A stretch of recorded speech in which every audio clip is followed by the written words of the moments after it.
Welcome sa akin channel guys. In this video, I will unbox my King-Ohger Megazord. I got it sa Orange app. This is not the Japanese version. This is the Korean version. Yun lang yung available sa kanya. So here, I will now open it. Oh my god. Sira talaga. Okay. Dito sa likod is my info. So ito na lang yung tignan nyo. 1, 2, 3. Yan.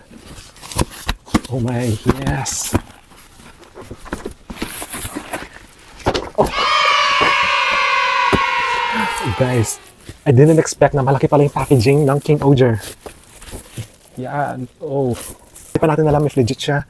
Let's open inside this box. Yan, naka-bubble wrap. Okay.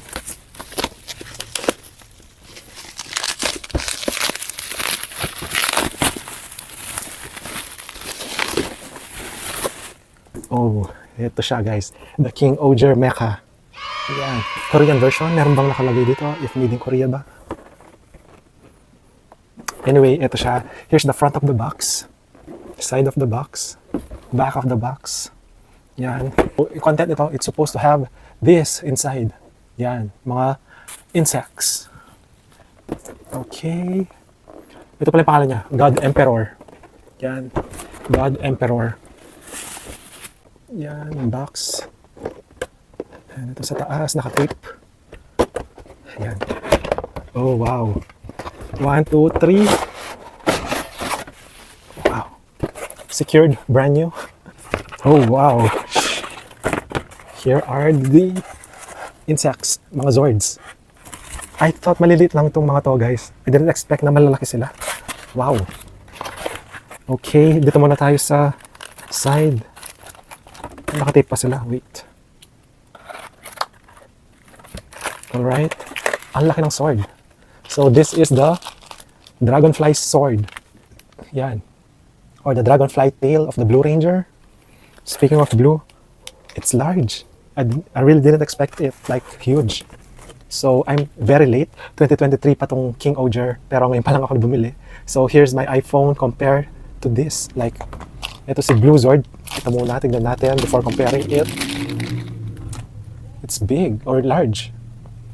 How do we attach it? Meron siyang attachment dito and ganito lang. I think, I know. May butas, lagay mo dun sa butas. Yan. Ang laki ng Dragonfly. Here's the Blue Zord. Yan.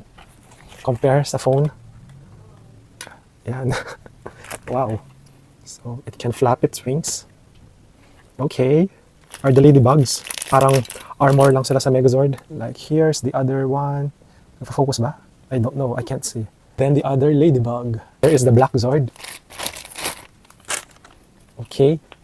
The legs are very tiny compared to the other figures. Like, ito lang talaga, guys.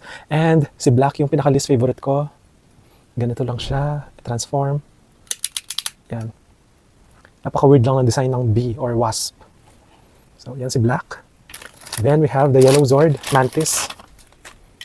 Here, you can move the head like that. Nasa ball joint yung head. How do I turn you into a mantis? Ganyan ba?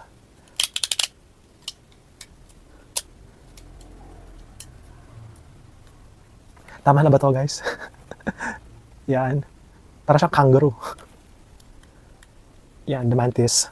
Then, the Purple Ranger, Papillon. Dito lang talaga natandaan kung pangalan niya sa Japanese version. So, meron natanggal. Is the feet or legs. Paano ba ito ilagay? May connector na naman, guys. So, I think attach lang dito. Yan, natanggal siya. And, yan. Yan, goods naman siya, guys. So, here is the Butterfly Zord, Papillon of the Purple Ranger.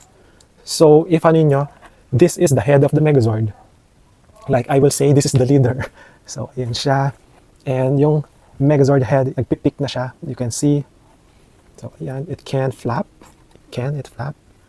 I don't know. I won't be flapping it like that. Ganito na lang. We have another armor Zords, like accessory Zords. We have the Twin Spider. Isang full red, isang silver. Yan sila. Then the main event, we have, oh, Three parts pala siya. 1, 2, and 3. The red Zord. It's a beetle. Yan. Wow. Here's the legs or arms. Comment down below what's the difference between the Korean version and the Japanese version. I don't know. Anyway, legit yung seller. And ito, it's working and nagbo-move sila. Is another additional Zord. Ayan, yung langgam. Yan siya. Okay, see you on the next video, guys. I will show you the most in-depth details and alam nyo na yung Megazord formation. Okay, see you on the next video. Bye.